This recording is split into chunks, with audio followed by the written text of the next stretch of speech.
The Ink and Paint Club podcast is intended for mature audiences. I know we're usually talking about kids' cartoons and stuff, but there's going to be naughty language. Anyway, listener discretion is advised.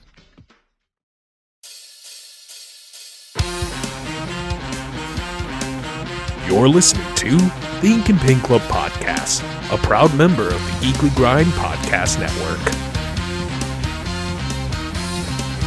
Hi, everybody. Welcome to the Ink and Paint Club podcast for a very special edition episode where JD is not here and neither are the other two.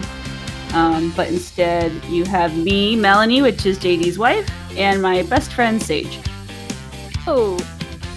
So, Sage, tonight we are here to talk about something very important.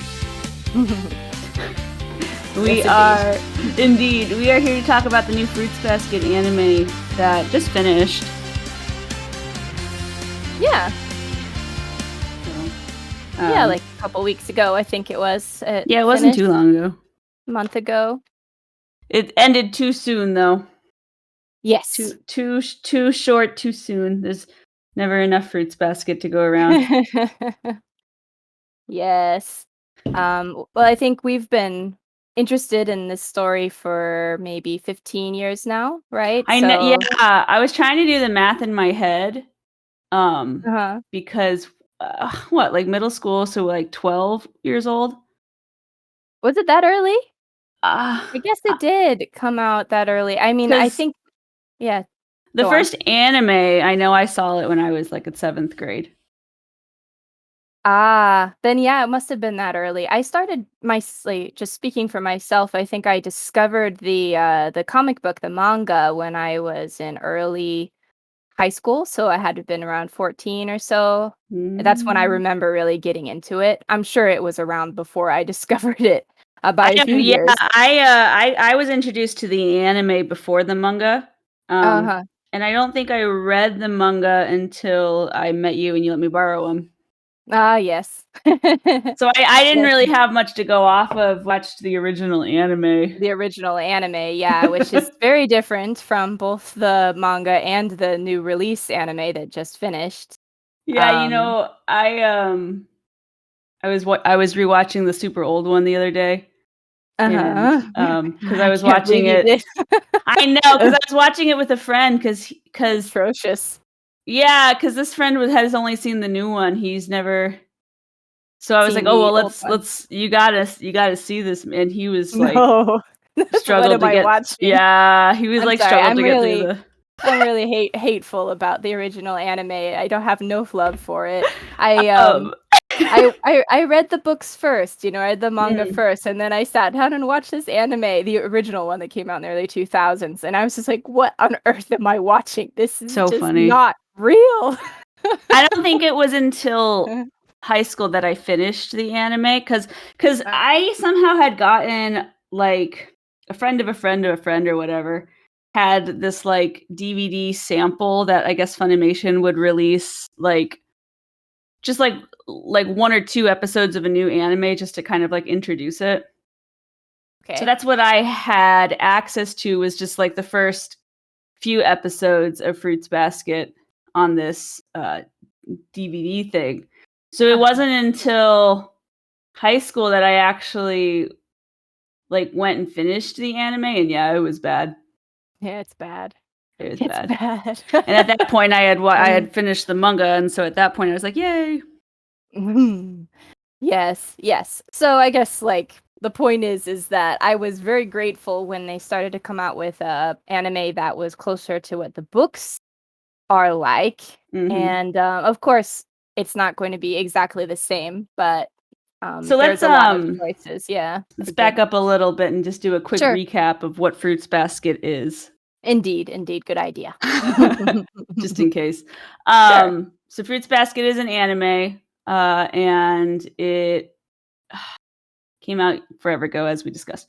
But it's a shoujo anime, so it's it's cutesy and romantic. Some people aren't into that, but yeah. So it's cutesy, it's romantic, and so basically it's about this girl in high school.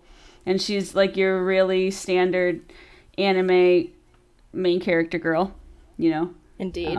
Dead parents and all. And just the crazy shit that she encounters. I don't know, do you want to go into it a little bit more? I know it's close to your heart, so.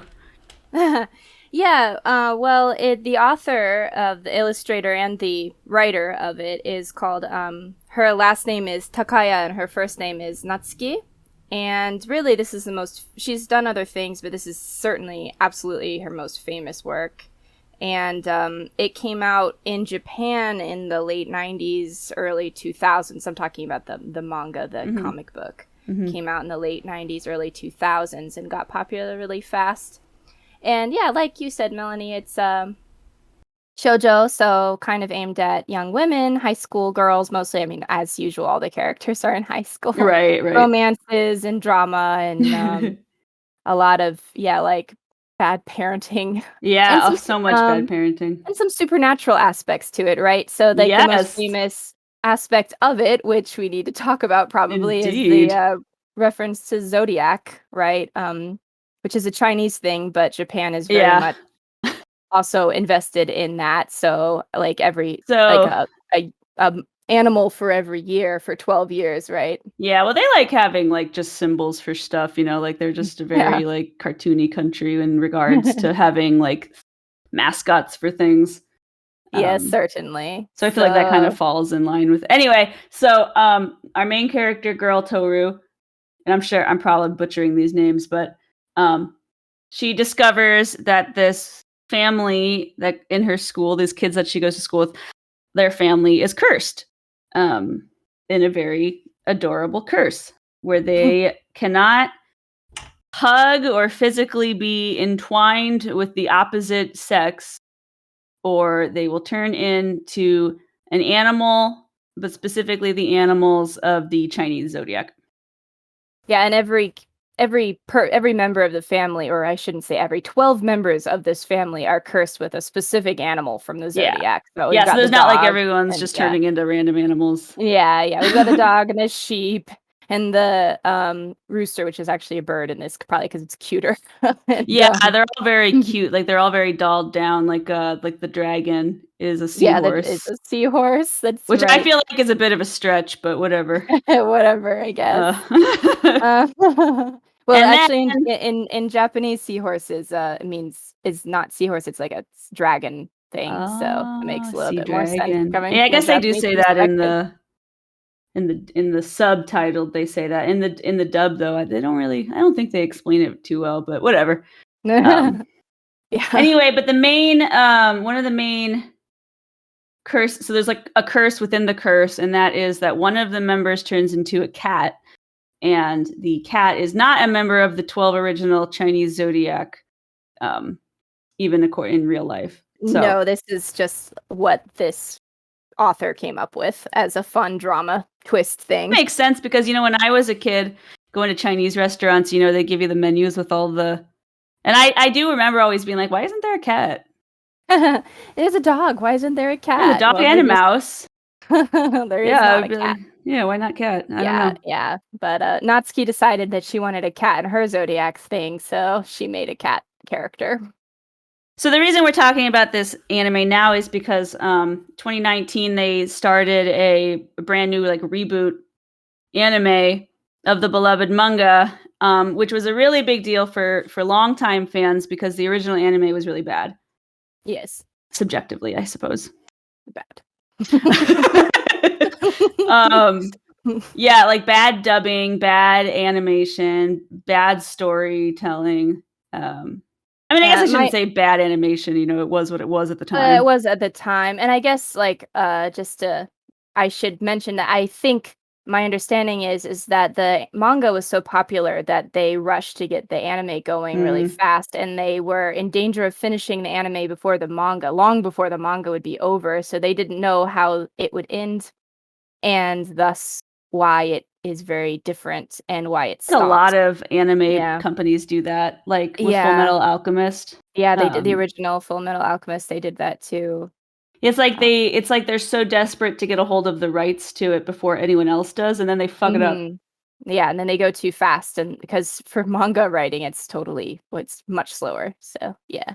Yeah, Yep. so I think the original anime is pretty good up until like episode 6, and then it just kind of goes off the rails. Probably because they didn't have any more material Right, after exactly. Like it followed the manga pretty spot on until like episode the end. 6, but Didn't yeah. even introduce all of the Zodiac characters or anything like that. Yeah, exactly. It was Super a hot awkward. mess. Yes. So, the newer anime was advertised as the full story, which it kind of actually wasn't. So Yes. that's kind of a bummer. You could argue that for sure. It was more than we had before. Definitely. Oh, much better. Yeah, yards and yards better than the original Yeah. anime. Animation-wise, acting-wise, writing-wise, following more of the manga than the original anime did. Absolutely, for sure. All of the Zodiac characters were present. Like you meet Yes. everybody. And then without giving it really away, You can it spoil it, it's ends. fine. Oh, okay. Spoiler alert if you don't wanna hear Spoiler this. alert! Don't listen to this. It ends. The ending is the same as the manga. It's just that they may have skipped a few parts in order to get to it.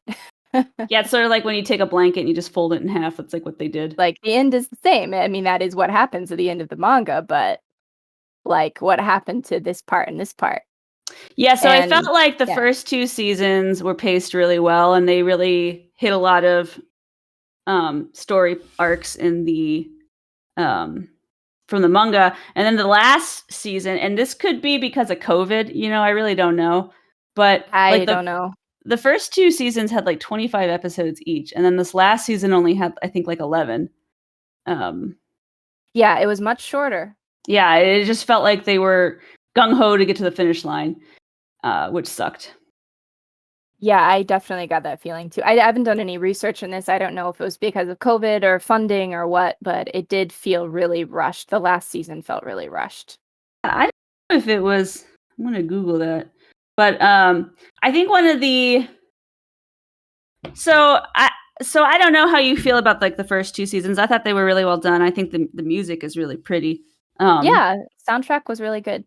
Yeah, and they were. I felt like they really captured the characters well. There were a handful of episodes I cried at, which is not saying a lot because I cry at everything. But no, they had some emotional stuff, and I mean, Fruits Basket as a story is a very emotional story. Yeah. So I thought that they captured it pretty well a few times. Yeah. Yeah, because I think the main overarching theme in Fruits Basket is like its empathy aspect. Mm-hmm. Because I think the reason the main characters are so drawn to Toru is because she's so empathetic as a person.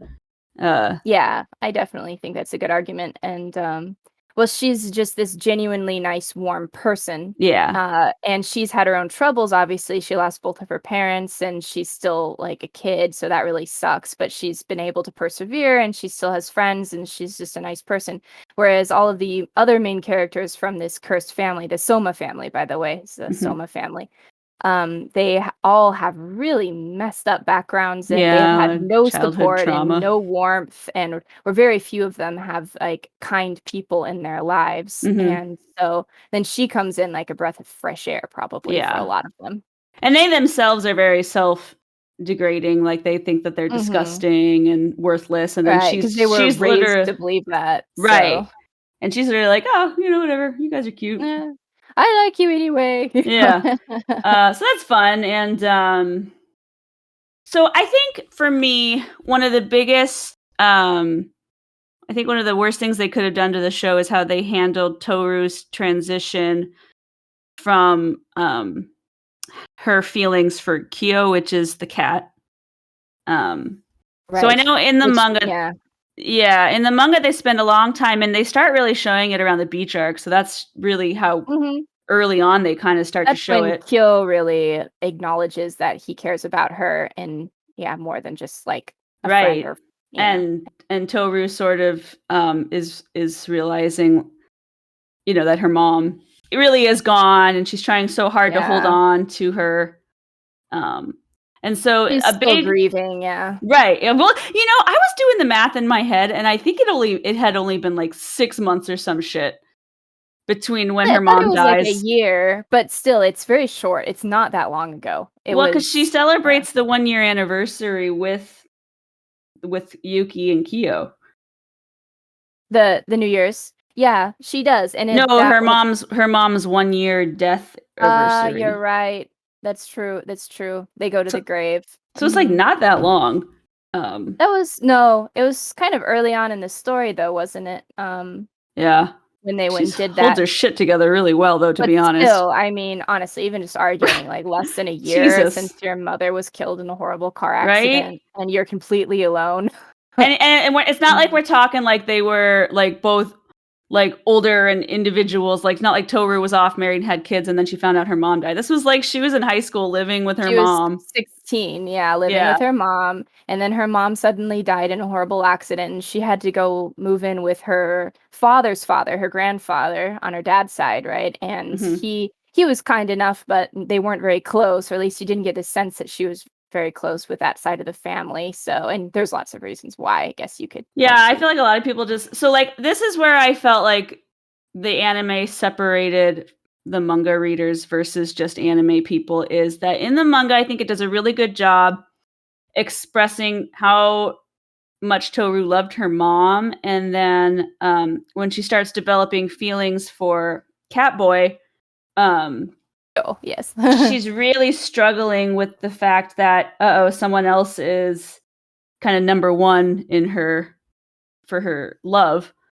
But she's thinking about him more than she's thinking about her mom, and that is disturbing to her in the beginning. Exactly, and so I felt like the manga did a great job sort of like representing her struggles with that, whereas the anime I just felt like really like flipped over it. It kind of happened overnight, where Kyo's like exploration of feelings in the second season I thought was well developed and portrayed very close to the manga. But yeah, I totally agree. Toru's like development was suddenly just slap in the face. Oh, she's in love with Kyo, whatever. Okay, let's move on. Right, like, okay.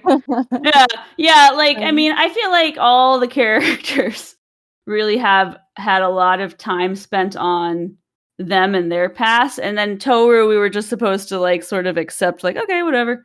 Right, because in the manga we get a lot of her real background and her emotional development and towards the end of the story, right? It's like, okay, we've gone through everybody else. Now it's time to focus on main character and see what she's really about, like why she's like this. Like we don't know that much about her except for like how she's played a part in everyone else's lives. But what about what's going on in her own head? And then you get into that, you do the background in her parents, how they met and everything, and then how her dad died and what that did to her mom, and then what that did to Toru, and it just makes a lot more sense of like why Toru is who she is. So that was a huge injustice the anime did. Now I know this is a really controversial subject, and maybe you can shed some light on this as maybe like a cultural aspect since you're currently living in Japan. So in the manga, Toru's mom was in middle school, basically, when her husband, well, it was her teacher.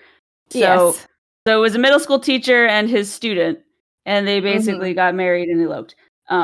Basically. So it's very controversial, understandably. Yes. But I don't know if maybe you want to shed some light on that. Just like you said, in the manga, he was a young, like, assistant teacher. He wasn't a full-fledged teacher yet. Not that makes it better. He's still an adult. In his like early to mid 20s, and Kyoko, which is the name of Toru's mother, was probably 15, bordering on 16 at the time that she met him. Go ahead, sorry.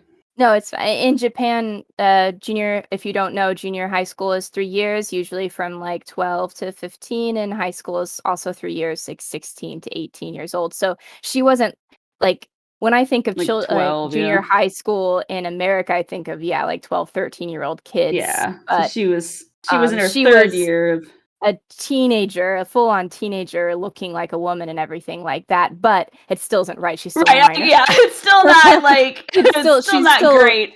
she's still a child in her head, right? You know So what? And it's she still not could be great. she could have just turned 18 and still be in high school, but I feel like it doesn't matter because any relationship that you have, like teacher to student, Oh, is just it's super inappropriate. Like, you could yeah. argue that professor and a student in university is also, I mean, Right. technically that's legal, but it's just super But it's like, inappropriate, yeah, right? it's So, not really but this is even more inappropriate because she's still a minor. So this is, yeah. And so I feel yeah, like a lot of anime and manga play on this fantasy, they do, and I mean, especially shoujo.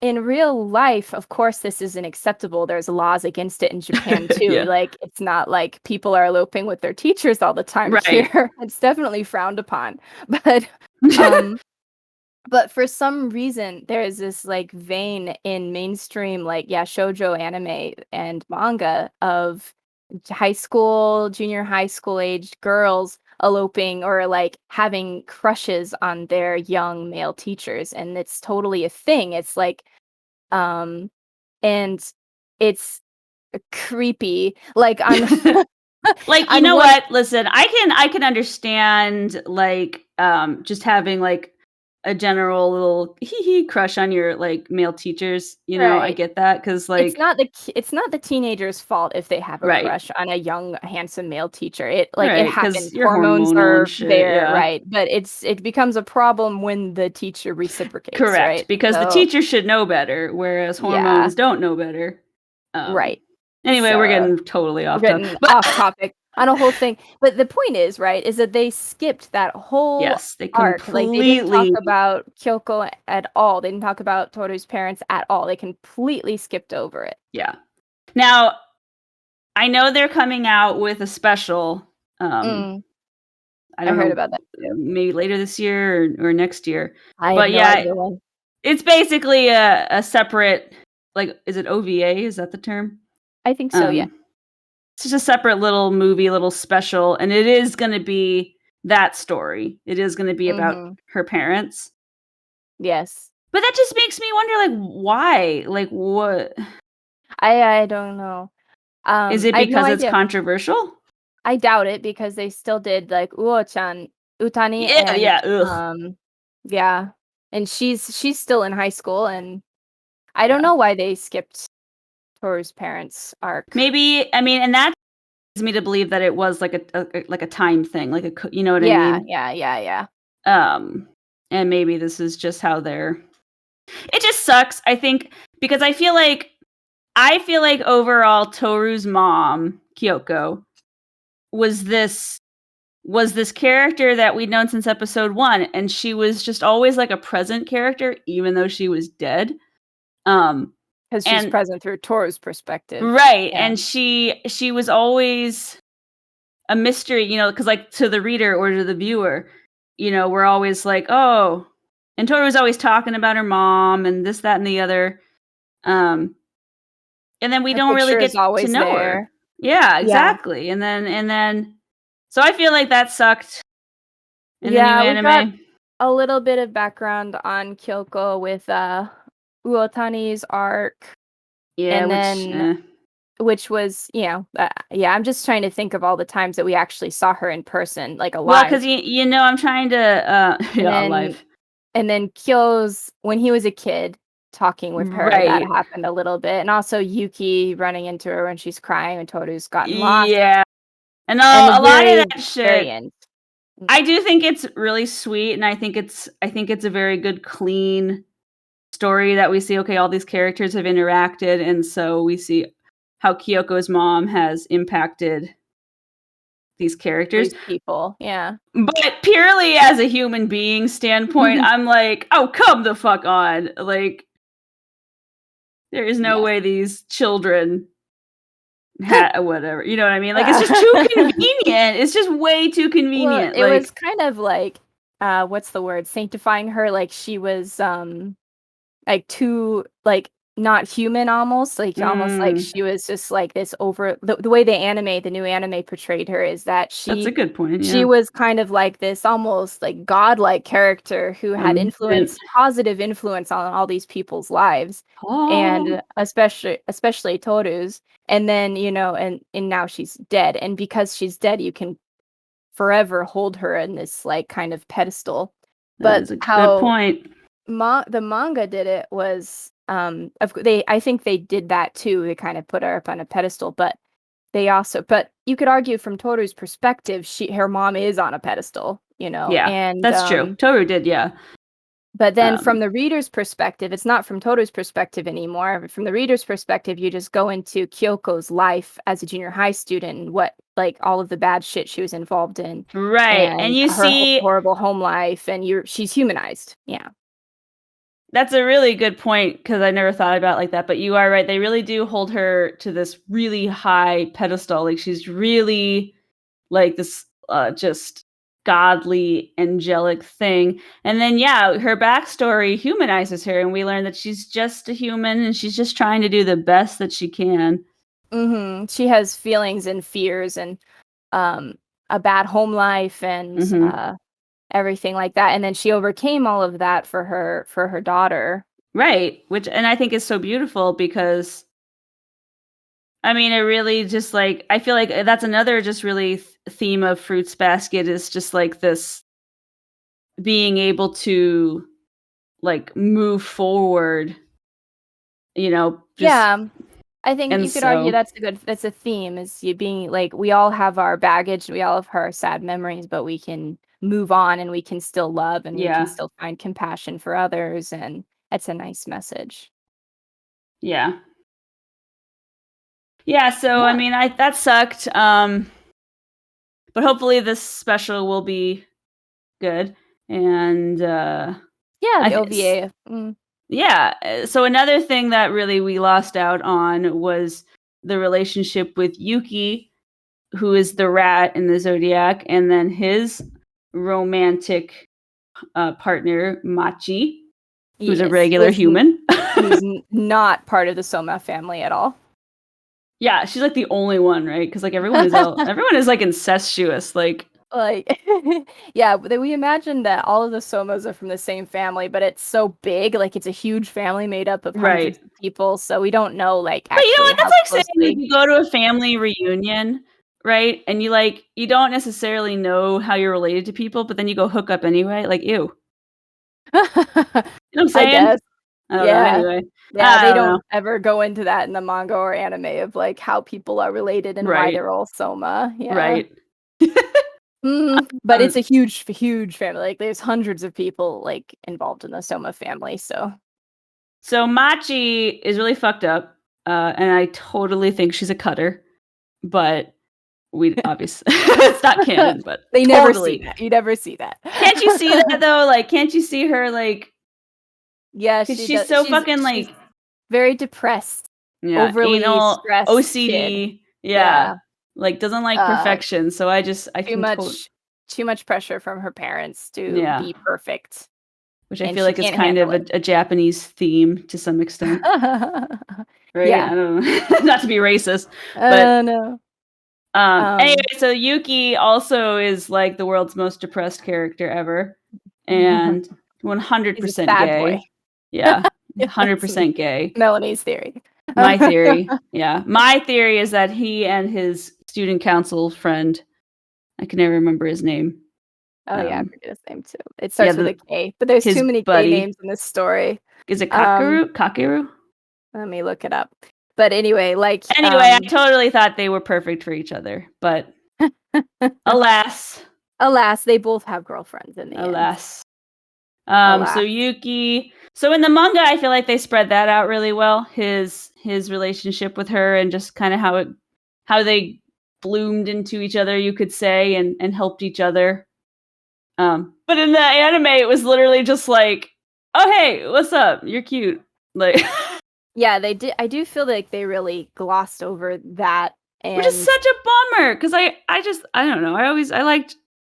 Well, it goes back to what we mentioned before, is that I feel like they really took their time with the first and second season, and they really developed characters that they had planned to develop during that time very well. But then the third season came around, and they were just like, oh my gosh, because there is a lot that goes on at the end of the manga, right? The last few volumes of the manga, a lot of character development for Akito, tying up loose ends, for Toru, for everyone, right? It's a lot of tying up all the loose ends, and and a lot of big like twist reveals too, right? Yeah, And it's so true. Yeah, and so they tried to do that all, but for some reason they only had 11 episodes opposed to the original like 20 something that they were doing for the other two. Mm-hmm.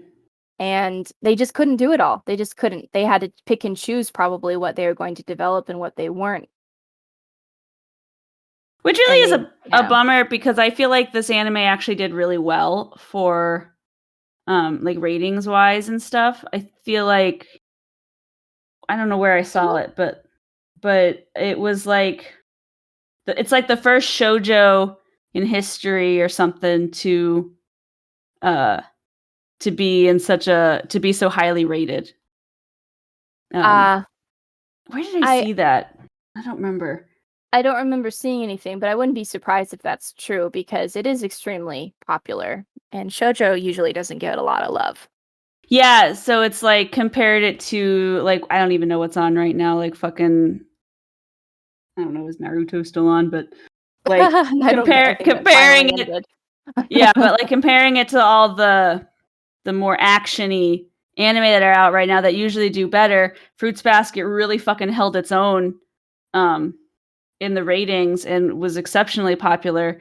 And so now a lot of people are like, there's a lot of good shoujo out there that just doesn't get animated. So yeah, maybe this will, bring it. Yeah, give the girly stories some love. Yeah, because I mean, I saw somewhere that showed like however many for every 10 shonen manga that gets animated, it's like one shoujo or something. Like, it's not a lot. Yeah, it's not a lot. It's not a lot. Shoujo, definitely. Shoujo, by the way, means like young men. Shonen. Shonen means young men, and shoujo means young women. So, like, so it's like the My Hero Academia and Kimetsu no Yaiba, Demon Slayer, and all these action-y, manly. Yeah. Jeremy Snow here, owner and editor-in-chief of The Geekly Grind. I'm interrupting your awesome, regularly scheduled programming to ensure that you know about our Geekly Grind podcast network, of which this show is a treasured member of. If you haven't had a chance to check out our site, you can do so at www.thegeeklygrind.com, and while you're there, check out the other members of our steadily growing podcast family, including the anime-centric Blake and Spencer Get Jumped, discovering new heroes and comic book keepers with Chris and Lance, exploring the vast universe of geekdom with Geek Exploration, or of course appreciating animation's finer details with the Ink and Paint Club. Escape your weekly grind at the Geekly Grind.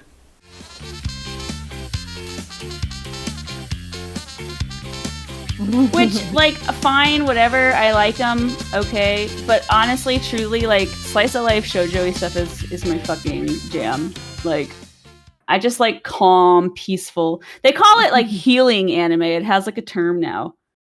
Really? Anime that soothes, like soothing, healing anime. And Fruits Basket's in there. Yeah, oh, for sure. Although it's kind of a ride until you feel soothed. It's like, oh my god, these people are so I feel like I think the first episode that really punches your gut is the episode with Hattori, where we find out, because he mind blasts everybody. He can make people forget things. Which even that is one of those dragon. things. He's the dragon, so I guess he's like can just do that. Yeah, they never explain it. Dragons can do that. Yeah, you're supposed to just accept it, which honestly I did. Yeah, I did too. I just accepted. They established it really early on in the story. There's already supernatural things going on, so you're just kind of like, oh, he can wipe people's memories. Okay, fine, whatever. No one else can do that. Oh, okay. Right. I think they tried to justify it by like saying it's a form of hypnotism.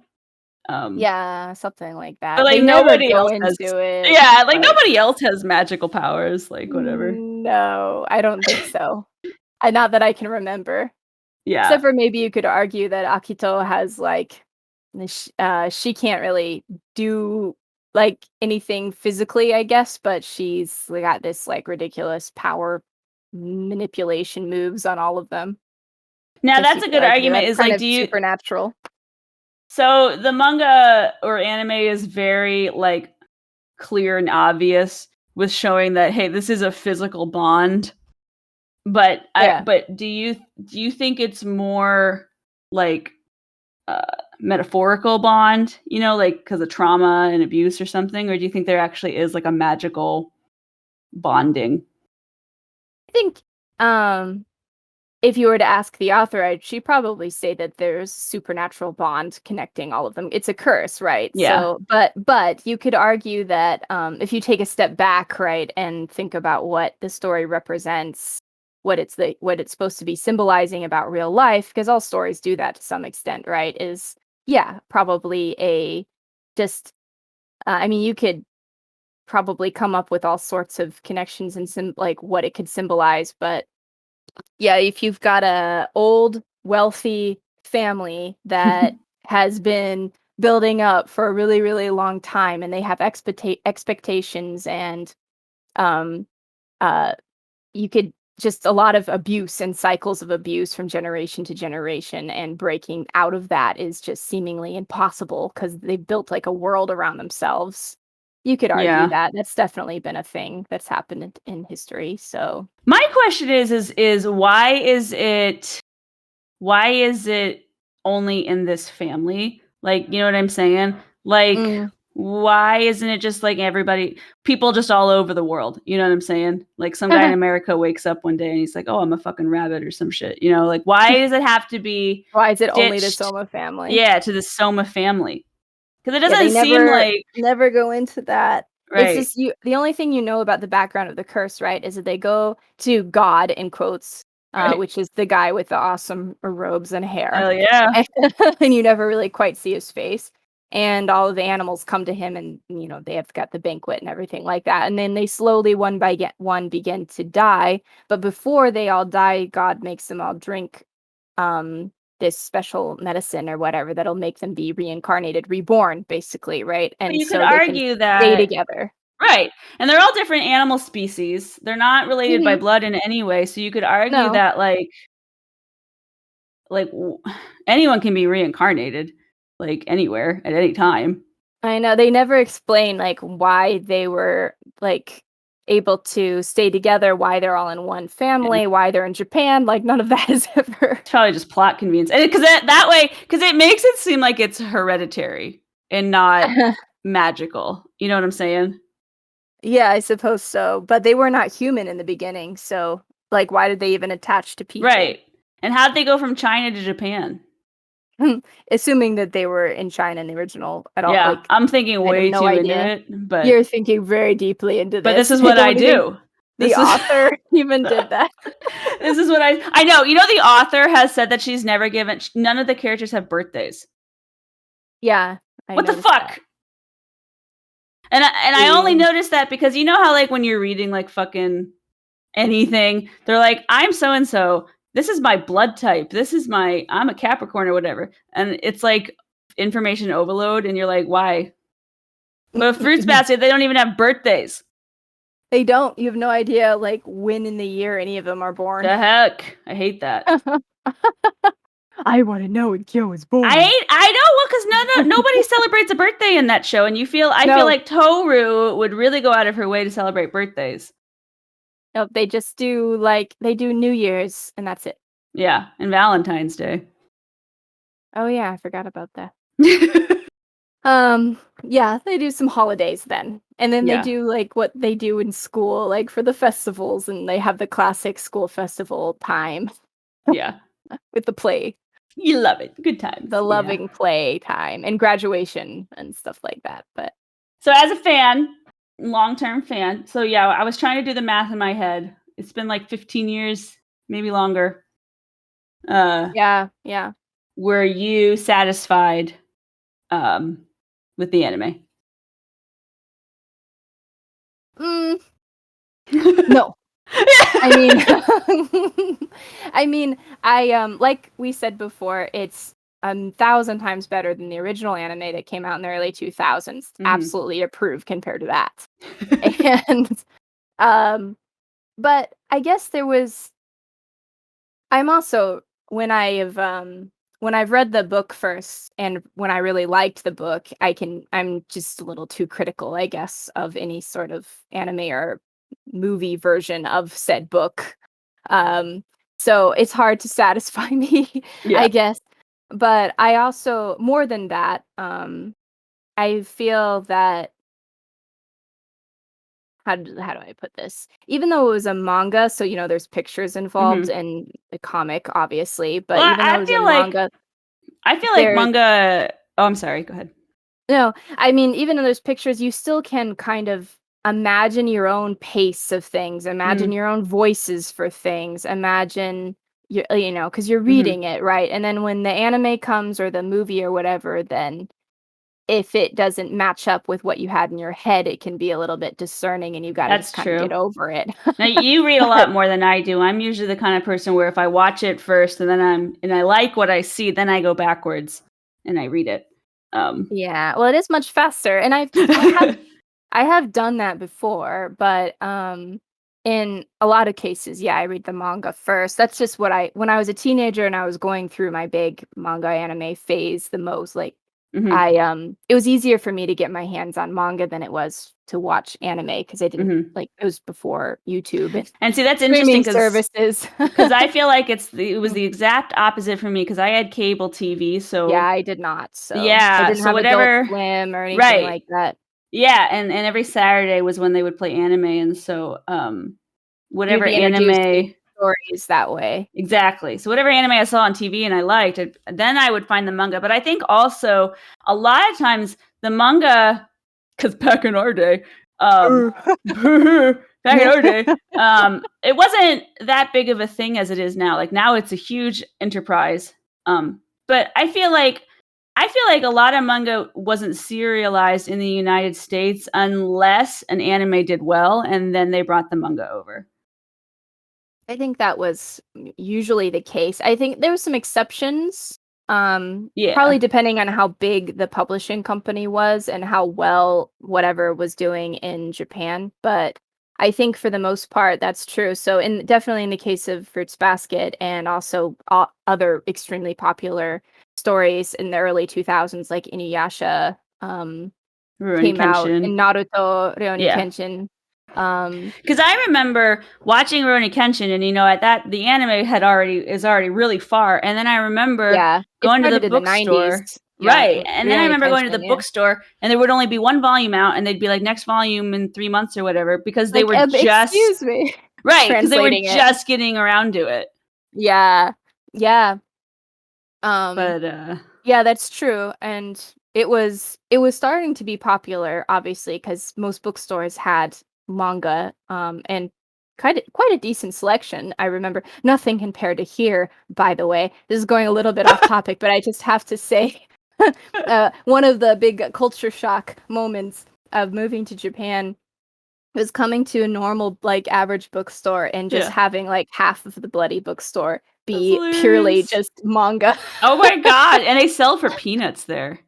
Yeah, I mean, depending on what it is, obviously, if it's a brand new popular manga that, like, recently printed, like a new edition or something like that, it's going to be a little bit more expensive, more Mhm. comparable to what you have to pay for in the States. But gosh, as soon as they're used, even just lightly used, Right.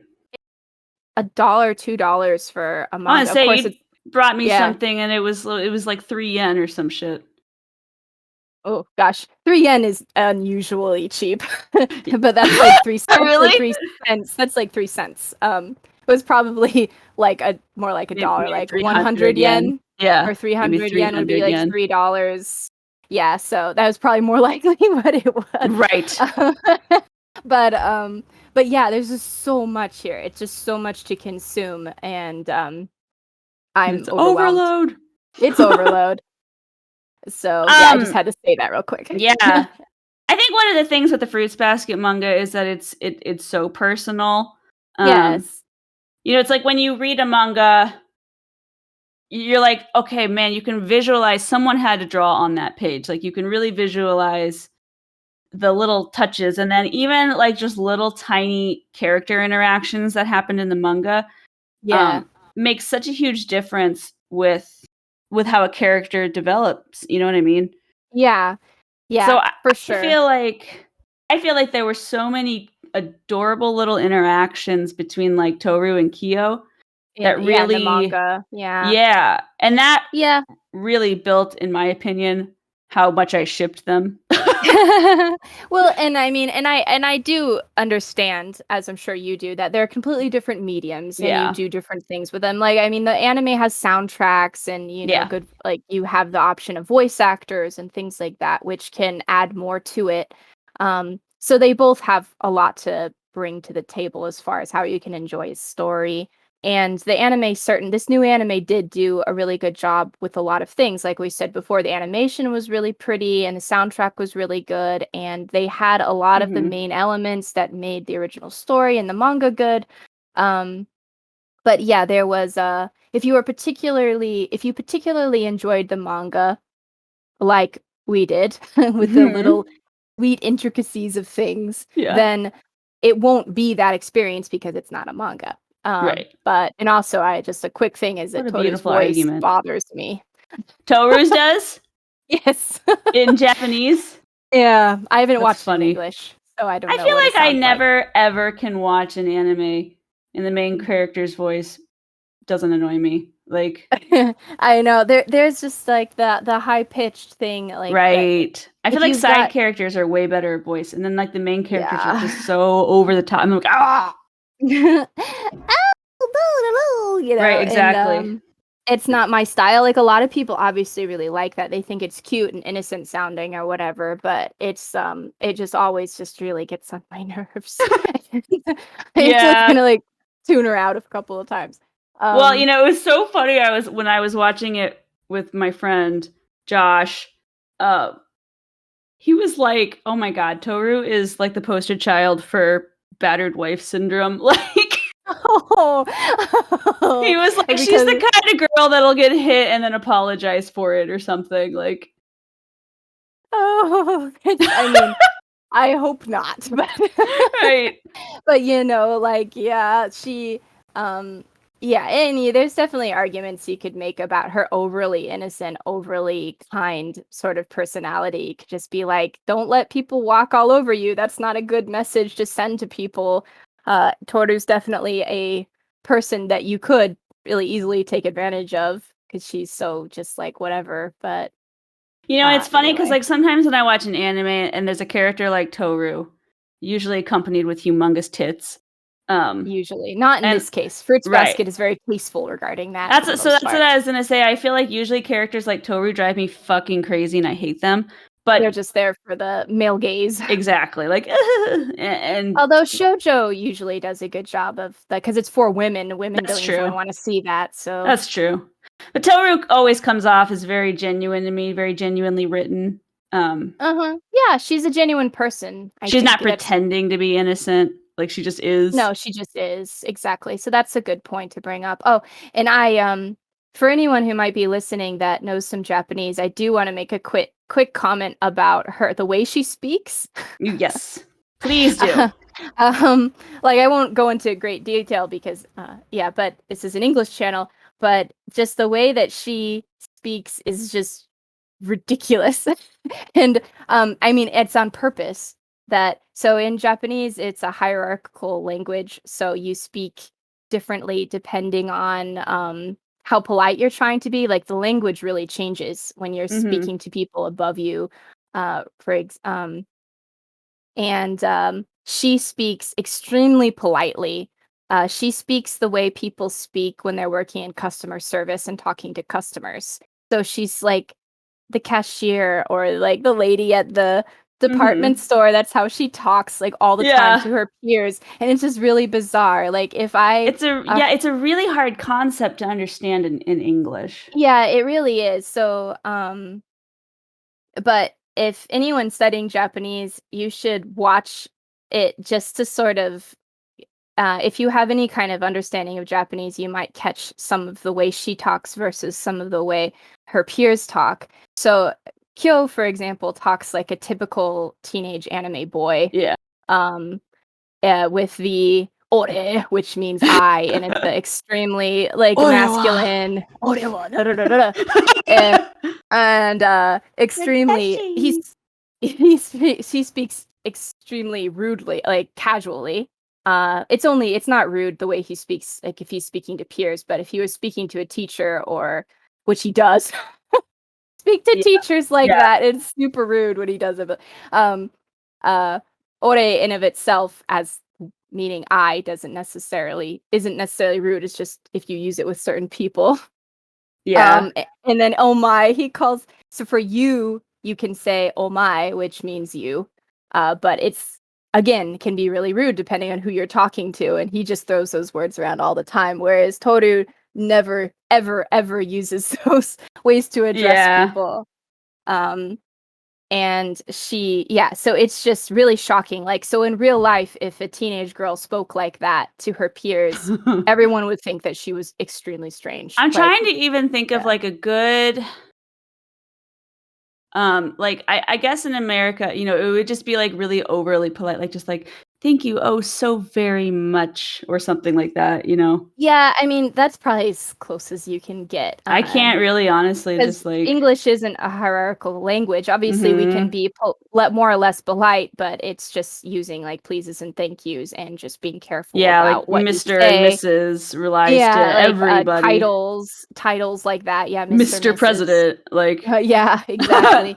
Whereas Um, in Japanese, it's even more intense than that. Like a really simple example would be taberu means to eat, and if you want to go ultra polite, you would say meshiagaru, which means also to eat, but it's when you're speaking to someone like way above you. And that's how Toru talks. So it's just a completely different word. man. And yeah. So it's just her contrast, but like when she and Kyo are talking to each other, it's really funny. Aw. Because Yeah, she's speaking, see, that's like, just shit that goes right over my head. well, I'm not sure. Like everyone who doesn't speak Japanese at all, it would go right over their head. It makes sense, and but it definitely adds to the story. And Japanese is interesting that way because you can definitely create a character personality with the way they speak quite easily. You know, and that's one of those. Yeah. And that's one of those things where I feel like the culture blocking of anime really it makes it obvious when you think of it, because I feel like a lot of anime or manga does a lot of like play on words sort of thing based for on humor. Yeah, they certainly do that. Based on like how the kanji looks or like the you know, and that shit just goes right over my head. Like yeah, well, and the meaning behind people's names too is a big deal. Toru, for instance, this is not necessarily a language thing, but just a cultural thing, is that Toru is a very common name for men in Japan. So, which they do mention, I think, that her name is masculine in the anime, probably even in the English version, that her name is masculine, and that everybody's like, they don't touch Toru, on it really? too much. Yeah. Yeah. But it's just like really shocking for if I think it would make more sense, names. You know, because a lot of times now anime is translated really really close to the intentional meaning. Oh yeah. Overall, I think they do a really good job. But there's just like when characters are like Toru. Yeah, so like when characters like Toru, that's a weird fucking name. Well, you know, I'm American, and so like literally any non-American name is going to be a weird fucking name to me. So that goes right over my head. Whereas if they had introduced her and her name was like Paul, then if someone was like, your name's Paul, that's weird. I'd be like, oh, it's basically her name. That's like a good equivalent.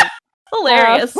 It's like Paul or Steve, you know, like some really basic men's name. I just want to I would just die to see like a translation of Fruits Basket. Her name's just Paul.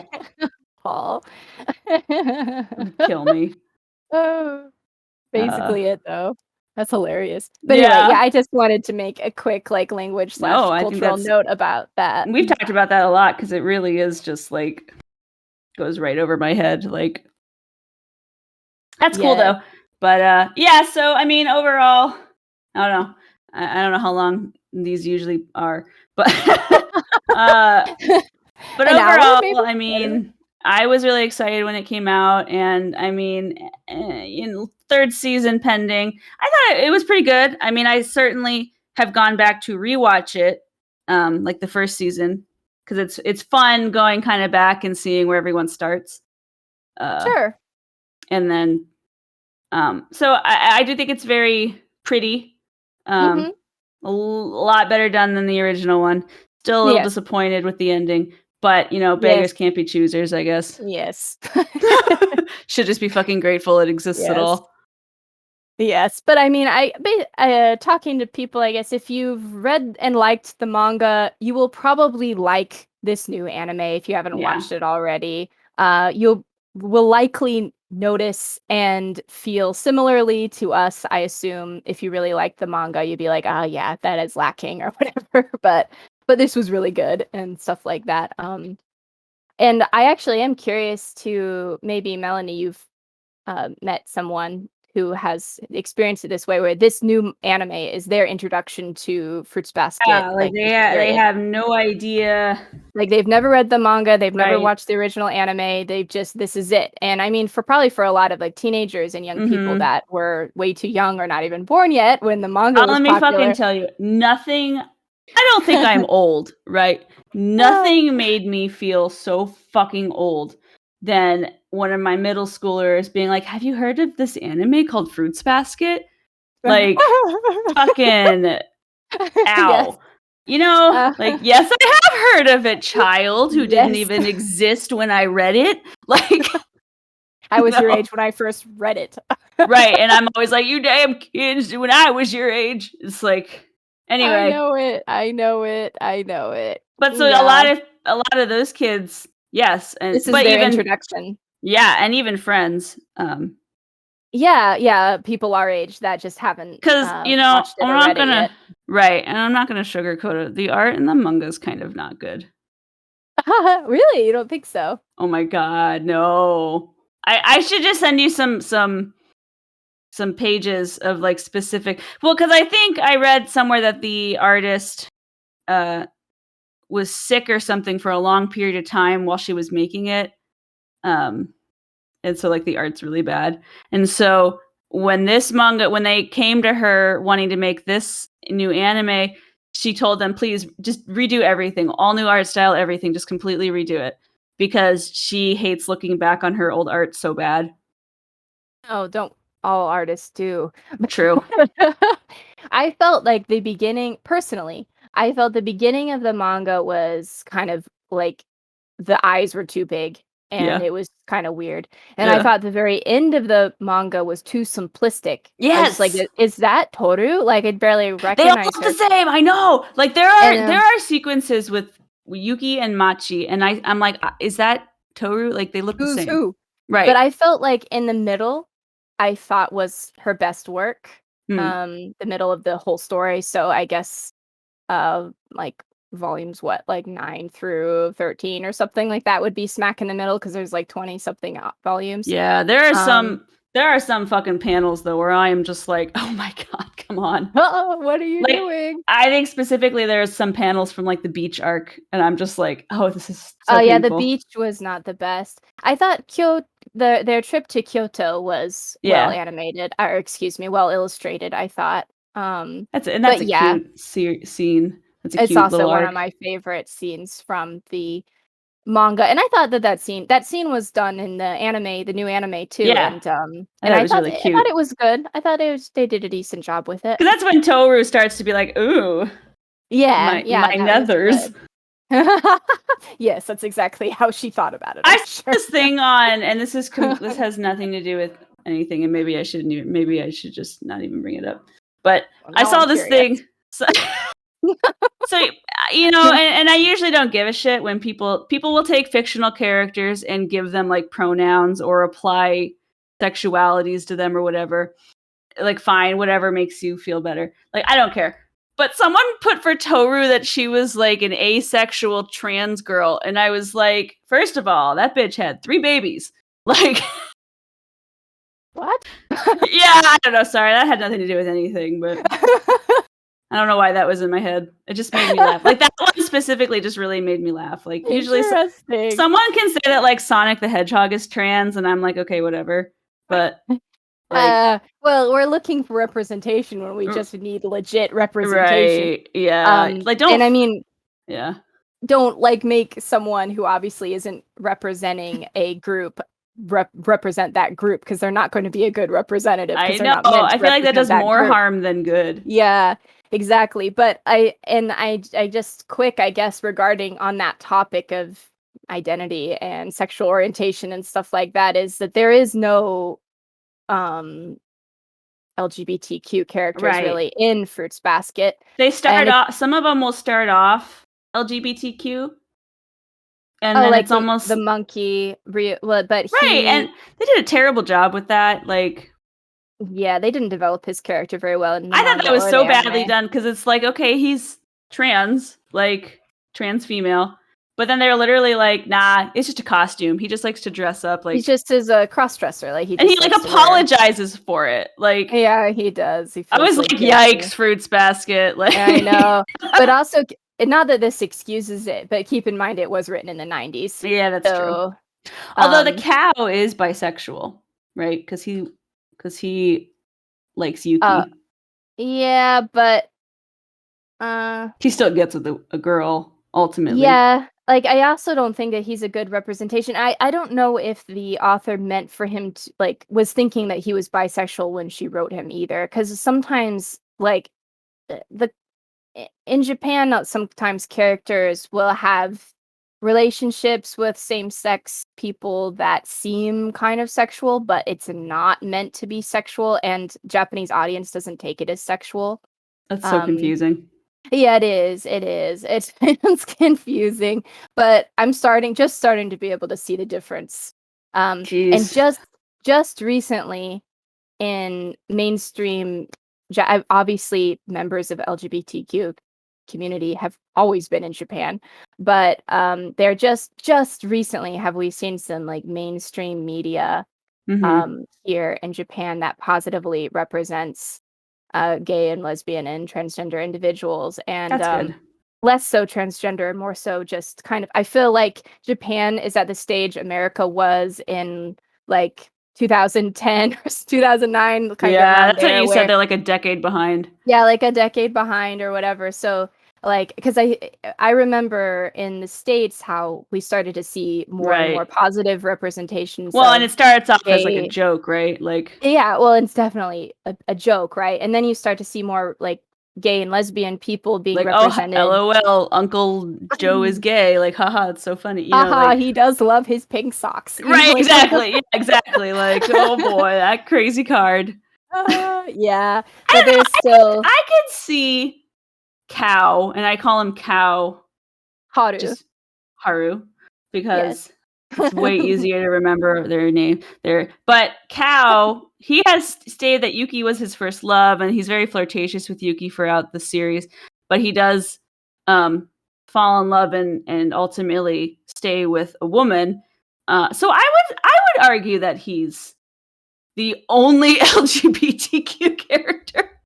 Maybe, and he isn't even very well like thought. And I mean, maybe that was the author's intention, but like that wasn't the point. Yeah. At all. Like, well, and then he's even like, and then Yuki's brother, the snake, Ayame, like there's a whole joke where he's talking about how he's a bottom, like.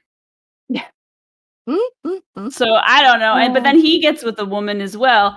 Like it's also a joke too. It's kind of like supposed to be the for both Haru and Ayame's kind of like homosexual stuff. It's supposed to be kind of funny quirks of their personality, not actually what the serious aspects of their personality because is. I can see Snake having orgies, like. No, definitely. He and that girl definitely are swingers, like. But it's also made for teenage girls in the 90s. So True. It's probably not gonna go into that. But don't you wish? If only. I said to Josh, my friend who was watching it for the first time, I was like, the biggest crime this show did was make Snake just a straight male. Like, I'm sorry, but no, you come on, totally flamboyantly gay, and that should be awesome. Yeah, I agree. Well, the way Josh, my friend, explained it, and the reason I keep bringing him up is because he also lived in Japan for a time. Yes. The way he explained, because he is a openly gay man married to, his male partner. Yes. So, he has interesting perspectives on what it was like to be in Japan. But he said that, like, really, it's just about being with like a man and a woman being married is more culturally accepted because it's not inconvenient. Because when you're gay, you can't biologically, I guess, have your own children amongst the two of you. No.